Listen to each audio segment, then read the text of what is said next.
سلام، من تانا هستم. بیوتی تراپیست. به چنل من خیلی خوش اومدین. همون جوری که بهتون قولش داده بودم این هفته قراره در مورد مبحث هنر نفس کشیدن با هم دیگه صحبت بکنیم.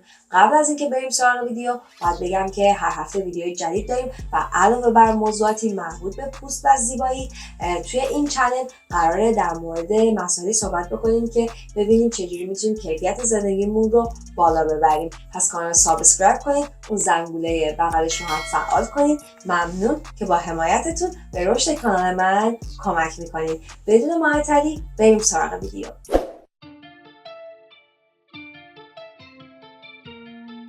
بحث امروز ما در مورد هنر نفس کشیدن هست، چیزی که ما فراموشش کردیم و میخوایم بریم ببینیم که اصلا علم در مورد این مسئله چی به ما میگه. میخوام چکیده ای از کتاب تاثیرگذار هنر نفس کشیدن رو امروز براتون در موردش صحبت بکنم و ببینیم که اصلا این علم جدید در مورد نفس کشیدن به ما چی میگه. چون کلا قبل از اینکه این کتاب بخواد منتشر بشه یه طرز فکر دیگه ای وجود داشت در مورد این موضوع و این کتاب بسیار تاثیرگذار بود توی این مبحث. من میگم خیلی حیفه که یه موضوع به این سادگی اما تاثیرگذار که اگر در موردش بیشتر بدونیم کیفیت زندگی ما رو واقعا تغییر میده بخوام در موردش صحبت نکنم و این ویدیو خیلی میتونه بهتون کمک کننده باشه. پس توصیه من اینه که حتما تا آخر این ویدیو با من همراه باشید، چون قراره که یه سری آمارایی رو ببینیم، یه سری آزمایشایی رو ببینیم که تا دیروز بهش فکر نمی کردیم و انقدر ساده است که بهش رد می شدیم، اما می بینیم که این آزمایشایی که توی این کتاب نویسنده انجام داده چه پیامایی داره به ما میده و چقدر مهم هستش که ما بخوایم اونا رو بدونیم. من خودم قبل از اینکه بخوام این کتابو بخونم خیلی به نفس کشیدن خودم توجه نمی‌کردم و میگفتم خب بدنم داره به طور اتوماتیک این کارو برای من انجام میده. اما نه، این کتاب به من نشون داد که اینجوری نیست. اینکه من چطوری نفس بکشم یا چطور نفسی بکشم خیلی هم میتونه رو حال الان من تاثیر داشته باشه و هم توی کیفیت زندگی و سلامتی من در آینده. نفس کشیدن سخت نیست. ما همه عمرمون داریم نفس میکشیم و این کار ساده و بارها داریم تکرارش میکنیم. اما اصلا معلوم نیست که ما این کار ساده رو اصلا درست داریم انجامش میدیم یا نه. بیشتر ما نفس کشیدنمون استاندارد نیست، یعنی در واقع داریم به هینه نفس نمیکشیم. مثل اینکه مثلا از دهن نفس میکشیم یا تون نفس میکشیم. منظور از نفس کشیدن هم دم هست هم بازدم و در هر دوی این دوتا نکته هایی وجود داره که ارزشش رو داره که ما حتما در موردش بدونیم. چون این کاری هستش که ما همیشه داریم انجامش میدیم، تا آخر عمر داریم انجامش میدیم و تقریبا هر 3 ثانیه و نیم یک بار ما یه نفس میکشیم. کتاب میگه اگر که ما بخوایم به این روند ادامه بدیم خیلی آیتما رو از دست میدیم. اصلا خود نویسنده میگه من در میان سالی رفتم پیش دکتر چون مشکل توقف تنفس در خواب داشتم و اونجا بود که فهمیدم این روند زندگی من باعث شده که من به این نقطه برسم. حالا این روند و این شرایط چی بوده؟ نویسنده میگه من آدم مدرنی بودم، از بچگی غذای پخته خورده بودم، غذای نرم خورده بودم، در هوای شهری زندگی کرده بودم، دندونم انگار تو دهنم جا نمیشد، کج و کوله بود، 3 سال ارتودنسی داشتم، 17 سالگی 4 تا دندون عقل کشیده بودم. با همه اینا احتمال زیادی وجود داشت که من دچار توقف در نفس کشیدن موقعی که خواب هستم بشم و یه مدت که گذشت توی 30 سالگی نفسم سخت‌تر شده بود، مجاری تنفسیم گرفته شده بود. در قرن گذشته باور عمومی در علم پزشکی این بود که ما میتونیم هم از دهنمون نفس بکشیم هم از بینیمون نفس بکشیم. نویسنده کتاب میگه من رفتم پیش پزشک متخصص مجاری تنفسی که خیلی وقتم بود که داشت روی این پروژه نفس کشیدن کار میکرد و قرار شدش که ما یه آزمایشی انجام بدیم. قرار شد که 10 روز من بینیمو کامل ببندم و فقط از دهنم نفس بکشم و برعکس 10 روز دیگه از بینیم فقط نفس بکشم و دکتر بیاد شرایط من رو در واقع در نظر بگیره، هم هنگام دوره هم پایان دوره، تا ببینیم مثلا این جریان نفس کشیدن چی هستش. 40% جمعیت دنیا گرفتگی مزمن بینی دارن. نصف آدما عادت کردن که از دهن نفس بکشن، زنها و بچه‌ها بیشتر. دلایلش هم مختلفه: آب و هوا، استرس، التهاب‌هایی به دلیل آلرژی، آلودگی هوا، داروها. اما کتاب میگه دلیل اصلی در خود ماست. دهن ما مدام کوچیک‌تر شده.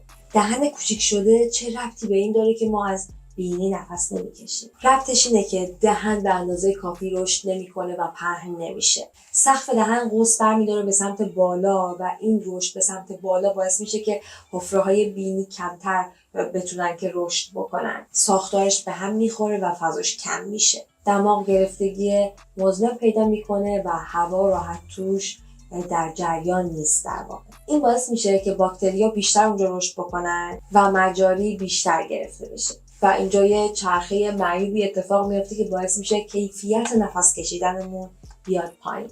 به تدریج عادتمون برای از دهن نفس کشیدن بیشتر و بیشتر میشه و این بد نفس کشیدن چیزیه که ما رو از بقیه حیوانات متمایز میکنه. وقتی که ما نگاه میکنیم به نسخه های قدیمی انسان میبینیم که یه فرقایی وجود داره. نسخه های قدیمی انسان فکشون بزرگ و رو به جلو بوده، حفره های سینوسیشون بزرگ بوده، دهنشون پهن بوده و دندوناشون همه سالم و محکم بوده. احتمالا این انسان ها هیچ وقت خور و پف نمی کردن یا هیچ وقت دچار توقف در نفس کشیدن موقعی که خواب بودن نمی شدن و همینطور مشکلاتی که امروزه ما باهاش درگیریم رو نداشتن. پس تکامل همیشه به معنی پیشرفت و بهتر شدن نیست. این تکاملی که ما ازش صحبت میکنیم همیشه این معنی رو نمیده که همه چی رو به جلو و رو به بهتر بودنه و هر تغییری که طی روند این تکامل داره اتفاق میافته یه عوارضی هم در کنار خودش داره. خب برگردیم به آزمایشی که نویسنده کتاب انجام داده. میگه طی این آزمایش من یک سیستم کنترلی به خودم وصل کرده بودم که بخواد ضربانم رو اندازه‌گیری بکنه، اکسیژن خونم رو اندازه‌گیری بکنه. هدفم هم این بوده که چند بار موقع خواب زبونم میاد جلو، باعث میشه که من نتونم راحت‌تر نفس بکشم و دچار توقف در تنفس موقع خواب بشم. یه اپ هم میگه نصب کردم که صدای خورپفم رو بخواد اندازه بگیره و خب این اپلیکیشن یک نموداری میداد از کیفیت نفس کشیدن من در اون پارت. یه دوربینم گذاشته بودم که حرکاتم و قلب زدنم و اینامو بخواد فیلم برداری بکنه. نویسنده میگه شب اول که من بینیمو بستم خور و پفم 1300% بیشتر شد. موارد توقف در تنفسم 4 برابر شد ظرف یک روز و همین نشون دهنده این بود که نفس کشیدن از دهن داره سلامت من رو نابود میکنه. میگه فشار خونم بالا رفته بود در حد بیماری مرحله 1 فشار خون. ضربانم رفته بود بالا. دمای بدنم اومده بود پایین. حضور ذهنم کم شده بود. و در کنار اینا تست ورزشم انجام شد. ورزشکاری که از دهن نفس میکشید در هر دقیقه 47 بار نفس میکشید. در صورتی که اونی که از بینی نفس میکشید توی هر دقیقه 14 تا نفس میکشید. فرق بین 14 نفس در دقیقه تا 47 نفس در دقیقه خیلیه. پس پیام آزمایش چی بود؟ پیام آزمایش این بود که از بینی نفس بکشید. حالا یه وقتایی هم هست که از بینی نفس کشیدن برامون سخت میشه. مثلا وقتی آلرژی و حساسیت‌های فصلی شروع میشن. چون دماغا مسدود میشه، شروع میکنیم از دهن نفس کشیدن و بعد ماجرا شدید میشه بین کسایی که عادت دارن با دهن باز میخوابن. سر رو میذاری روی بالش و اینطوری بافت‌های زبونت، بافت‌های دهنت بر اثر جاذبه کشیده میشه به سمت پایین و راه نفس کشیدن تو تنگ‌تر میکنه. اینطوری مشکل بدتر میشه و بعد موندگار میشه. با دهن باز که بخوابی دهنت خشک میشه. بعدن زمانی که با دهن باز میخوابی 40% بیشتر آب بدنتو خشک میکنه. مشکل تنفس در مواردی باعث میشه که فرد تو خواب عمیق فرو نره.